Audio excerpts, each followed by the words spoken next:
حروف کی صحیح ادائیگی ضروری ہے۔ اس بات کا اندازہ اس چیز سے لگایا جا سکتا ہے کہ اکثر لوگ قا، تا، سین، صاد، خا، الف، حمزہ، عین، ہا، حا اور ضاد، غال اور غا میں کوئی فرق نہیں کرتے۔ یاد رکھیے، حروف بدل دینے سے اگر معنی فاسد ہو جائے تو نماز نہ ہوگی۔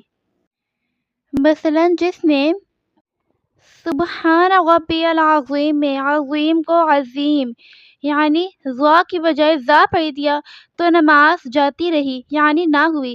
لہٰذا جس سے عظیم صحیح ادا نہ ہو وہ اس کی مشق یعنی پریکٹس کرے، اور جب تک صحیح ادا کرنا نہ سیکھ لے تب تک سبحان ربی الکریم پڑھے۔ اگر آپ لوگ اپنی نمازوں کو بچانا اور اس گناہ سے بچنا چاہتے ہیں تو میرے چینل پر لانگ ویڈیوز بھی اویلیبل ہیں جس پہ آپ ان تمام چیزوں سے بچنے کا طریقہ سیکھ پائیں گے اور قرآن پاک کو صحیح مخارج کے ساتھ ادا کرنا سیکھ پائیں گے۔